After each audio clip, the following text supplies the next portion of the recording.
चलिए साहब, हमारी 10th class NCERT math exercise 10.2 question number first है ये आपका। पहले पढ़ते हैं। चलिए, दिया है यहाँ पे प्रश्न संख्या 1, 2, 3 में सही विकल्प चुनिए और उचित कारण दीजिए। ये हमें सही विकल्प बताने हैं जी। इसके इसके विकल्प ज्ञात करने हैं हमें। तो पहले आप देख लीजिए पहला क्वेश्चन। एक बिंदु Q से एक वृत्त पर स्पर्श रेखा की लंबाई 24 सेंटीमीटर तथा Q की केंद्र से दूरी 25 सेंटीमीटर है। तो वृत्त की त्रिज्या ज्ञात करनी है। तो देखिए, समझिए, ये हमें दिया है एक वृत्त। यूं मान लीजिए यहाँ पे कोई स्पर्श बिंदु, इसका बाहरी बिंदु कोई दिया है Q, और Q से यहाँ स्पर्श रेखा की लंबाई हमें दी है कितनी? 24 सेंटीमीटर। और T पर मान लीजिए ये इसे ये कर रहा है, और इसका केंद्र है आपका O, और ये दूरी है हमारी कितनी? ये 25 सेंटीमीटर की दूरी है यहाँ से यहाँ तक। और ये हमारा कितना बना? ये दिया है हमारा O, ठीक है। और हमें ये मान लीजिए X या H जो भी है ये हमें ज्ञात करना है। अभी आप समझेंगे तो हम देखेंगे कि ये हमारा समकोण त्रिभुज बन रहा है, ठीक है ना। क्योंकि हम जानते हैं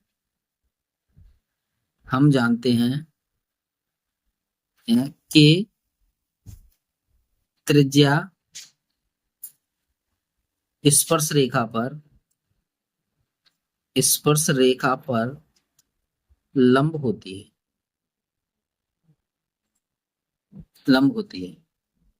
ठीक है साहब। त्रिज्या जो है स्पर्श रेखा पर लंब होती है। अतः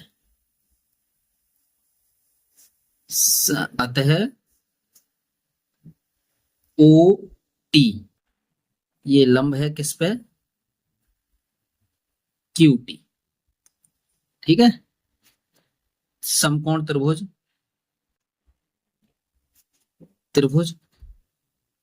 ओ क्यू टी में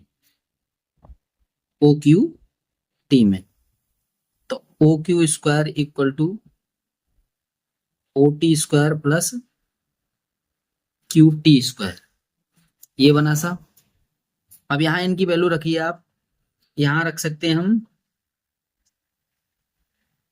ओ क्यू का मान रख सकते हैं यहाँ पे 25 का square equal to O Q का मान ओ क्यू इसका 25, और ओ टी यहाँ इसे हम एक्स स्क्वायर कर सकते हैं प्लस इसे 24 का स्क्वायर कर सकते हैं।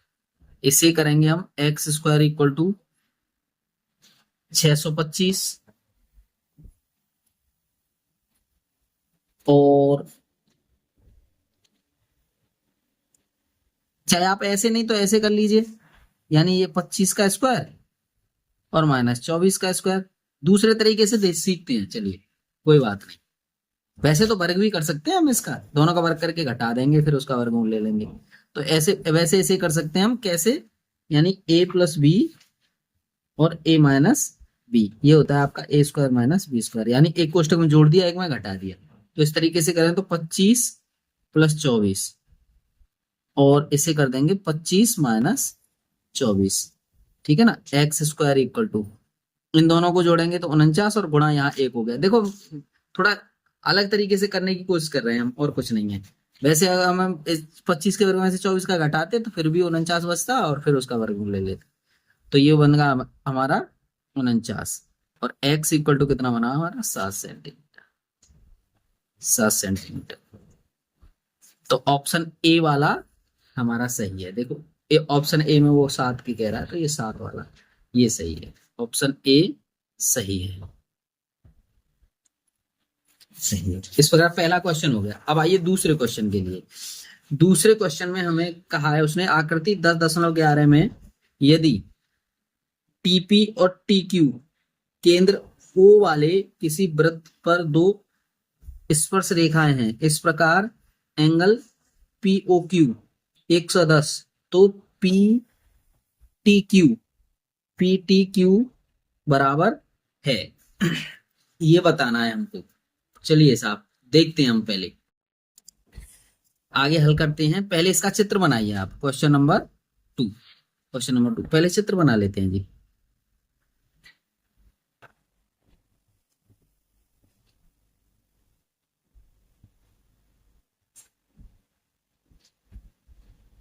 यहाँ ओ रहा, यहाँ पी रहा, यहाँ क्यू रहा, यहाँ पर टी रहा। यहाँ इसे करेंगे हम 110, 110 अंश। ठीक है ना, ये 110 अंश का है। चलिए ये हमने चित्र बना लिया। ठीक है साहब, अब देखते हैं चित्र में। यहां लिख लीजिए चित्र में पीटी व क्यूटी दो स्पर्श रेखाएं हैं। स्पर्श रेखाएं हैं, ठीक है ना।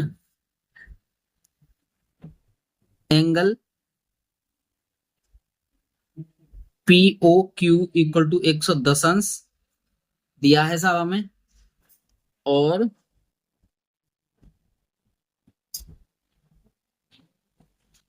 एंगल ओ, ऐसे लिख लीजिए, angle P equal to 90 degree और angle Q equal to 90 degree, क्योंकि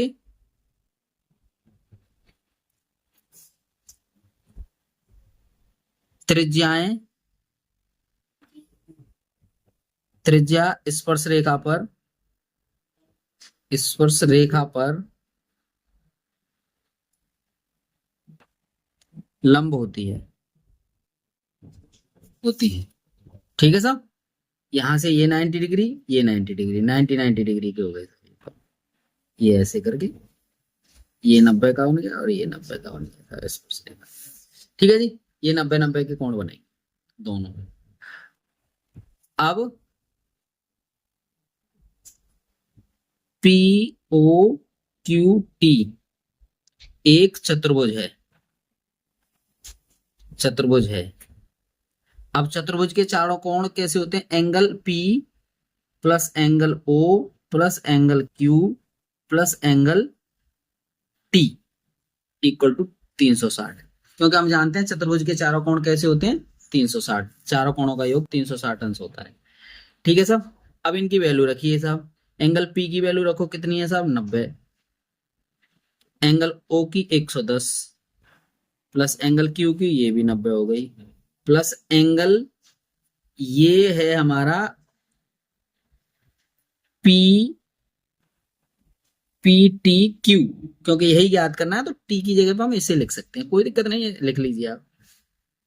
आइए इन इन तीनों को अगर हम जोड़ेंगे तो ये बना हमारा कितना? Angle P T Q plus 290 equal to 360। Angle P T Q equal to 360 minus 290। Angle P T Q equal to, अगर इसमें से हम 90 घटाएंगे तो ये बना 70 अंश। 70 अंश। अब 70 अंश हमारा क्या दिया है? बी, ऑप्शन बी जो है ना वो सही। ऑप्शन बी देखो, ये सही है हमारे। ठीक है सर, चलिए आगे करते हैं हम तीसरा क्वेश्चन। तीसरे क्वेश्चन के बारे में बात करते हैं जी, पहले पढ़ लेते हैं तीसरा क्वेश्चन, आप सीखिए। चलिए साहब तीसरा क्वेश्चन पढ़ते हैं। यदि एक बिंदु P से O केंद्र वाले किसी वृत्त पर PA PB स्पर्श रेखाएं परस्पर 80 अंश के कोण पर झुकी हों तो एंगल POA बराबर है। ये ऑप्शन दिए हैं हमें, इनमें से हमें करना है। कितने अंश पर हैं ये? 80 अंश के कोण पर। O केंद्र वाले उस पर ये 80 अंश के कोण पर झुकी है। अब ध्यान दो, ऊपर वाले की तरह है ये, कोई ऐसी दिक्कत नहीं है, ऐसे ही करेंगे उसे भी हमारे।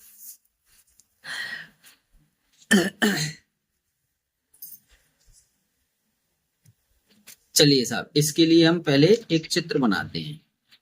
यहां चित्र बनाइए आप, ये ले लीजिए, ये एक चित्र है।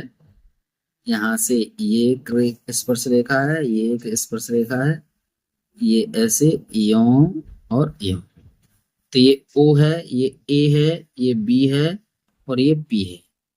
यहां से ये, चलिए साहब हमें क्या कह रहा है ये दो स्पर्श रेखा है, तो ये तो दोनों 90 डिग्री के हो गए आपकी।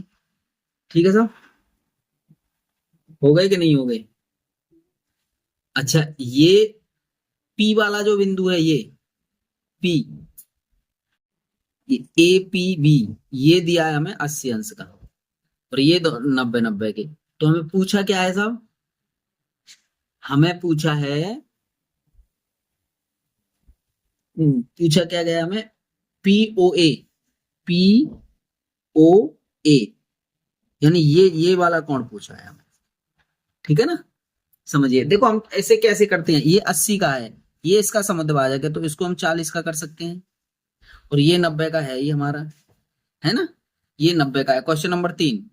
ठीक है, ये 90 का है, तो हम ले सकते हैं त्रिभुज, वैसे लिख लीजिए, angle O P A equal to कितने का हो गया? 40। कैसे बना?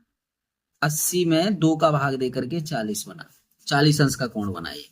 और angle A equal to 90 degree, क्योंकि हम जानते हैं कि त्रिज्या जो है स्पर्श रेखा पे लंब होती है, इसीलिए ये ऐसे बन गया।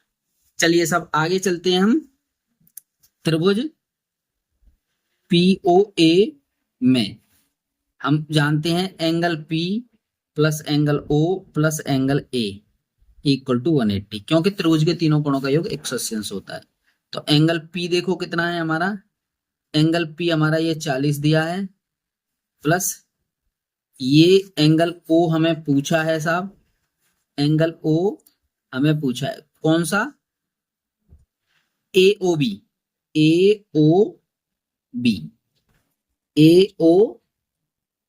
AOP कौन सा पूछा है जी? AOP या POA, ऐसे लिख लीजिए, वही लिखिए, यहाँ 40 लिखो, और एंगल पूछा है हमें कौन सा? POA, ये पूछा है उसे ऐसे की ऐसे लिखिए, और इसको लिख लेंगे आप 90 इक्वल टू 180। इन दोनों को जोड़ेंगे, एंगल POA प्लस 130, इन दोनों को जोड़ करके 130 बराबर 180, 180 हो गया साहब, 180 हो गया। Angle POA equal to 180 minus 130, घटाएंगे ऐसे, एंगल POA इक्वल टू कितना हो गया? 50 डिग्री। ठीक है ना? तो इसमें देखिए आप 50 डिग्री हुआ, तो क्या है? विकल्प ए सही है इसका, विकल्प ए, यहां लिख लेंगे ए सही है, सही है। तो इस प्रकार ये विकल्प हमने निकाल लिया इसका। ठीक है, अच्छा आगे चलिए साहब, क्वेश्चन नंबर 4 के लिए। क्वेश्चन नंबर 4 पहले पढ़ते हैं हम, चलिए आइए, आइए, ये क्वेश्चन नंबर 4, सिद्ध कीजिए कि किसी व्यास के, किसी वृत्त के किसी व्यास के सिरों पर खींची गई स्पर्श रेखाएं समांतर होती हैं। तो आप ऐसे देख लीजिए, ऐसे एक चित्र ले लेते हैं वृत्त का एक, ठीक है, इसमें ये व्यास ले लिया हमने, और ये ऐसे रेखा, एक स्पर्श रेखा ये, यानी कि O इसका वृत्त का केंद्र है, और P और Q जो है इसका एक व्यास है, C और D, और A और B, ये दो रेखाएं हमारी स्पर्श रेखाएं हैं साहब। आगे हमें दिया है, यहां ले लेते हैं चित्र में, चित्र में O केंद्र का एक वृत्त है, PQ इसका व्यास है, व्यास है, CD तथा AB दो स्पर्श रेखाएं हैं, स्पर्श रेखाएं हैं,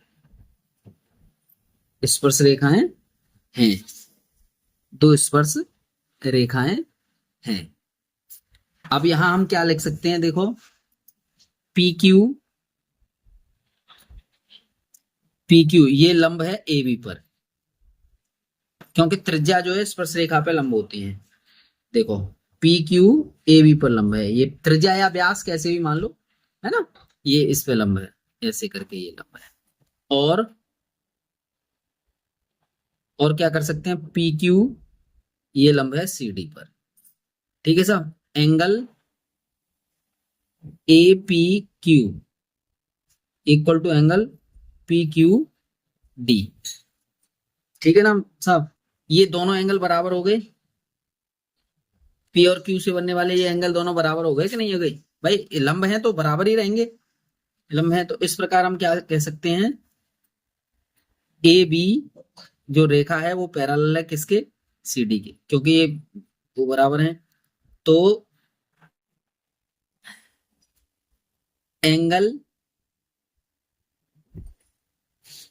ए पी क्यू और एंगल पी क्यू डी एकांतर कोण है, एकांतर कोण है। प्रूफ भाई एकांतर कोण बराबर होते हैं, तो ये वाला कोण इसके बराबर हो गया, ये इसके बराबर हो गया, तो ये दोनों बराबर होने के बाद आपका ये हो जाता है। ठीक है साहब, चलिए अब अगला क्वेश्चन देखते हैं, क्वेश्चन नंबर 5। क्वेश्चन नंबर 5 देखते हैं आप।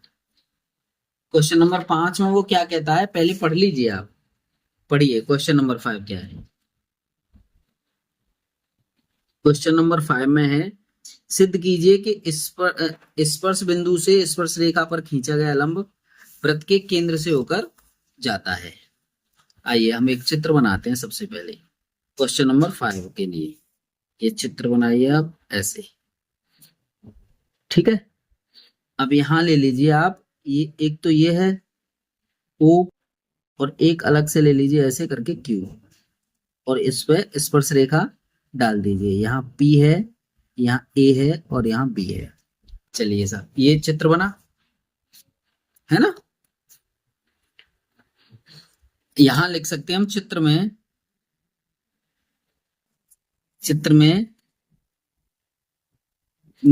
ए बी, ऐसा करो O केंद्र वाले वृत्त पर खींची गई स्पर्श रेखा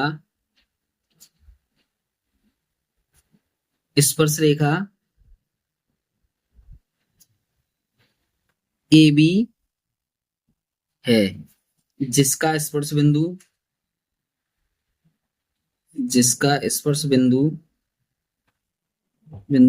P है।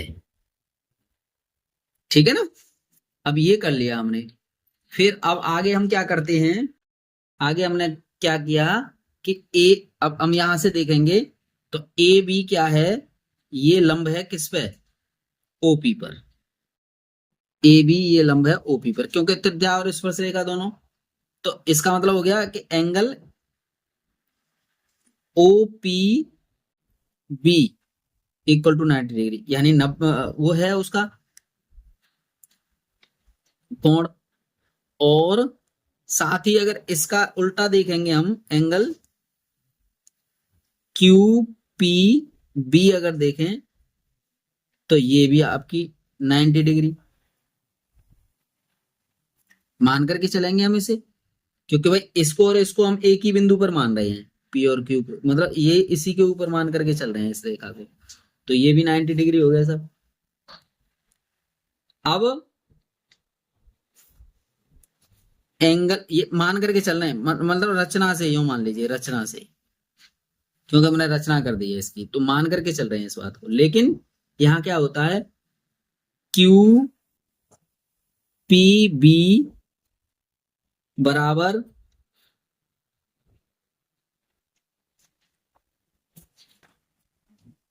क्या है आपका, O P, angle O P B, यह संभव नहीं है, यहां लिख दीजिए यह संभव नहीं है। अच्छा क्यों नहीं है ये संभव, क्यों नहीं है ये संभव? क्योंकि ये एक जो भाग है ये पूरे के बराबर नहीं हो सकता। एक जो भाग है ये पूरे वाले भाग, देखो ये पूरा भाग रहा और ये अकेला भाग रहा। देखने पर रचना से तो हमने ये मान करके चले हैं कि ये इसके तो ये 90 डिग्री का हो सकता है, लेकिन देखने पर हमें यहाँ पता चल रहा है कि ये पूरा बड़ा भाग है और ये छोटा भाग है, तो ये बराबर नहीं हो सकते, है ना। अतः अतः स्पर्श बिंदु से अतः स्पर्श बिंदु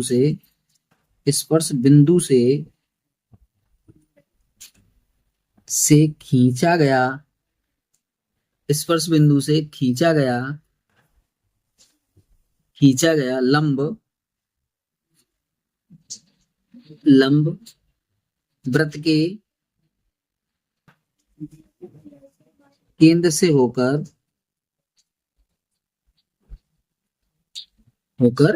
जाता, ये प्रूफ। इस प्रकार हमने इस एक्सरसाइज के 5 प्रश्न आज हल किए।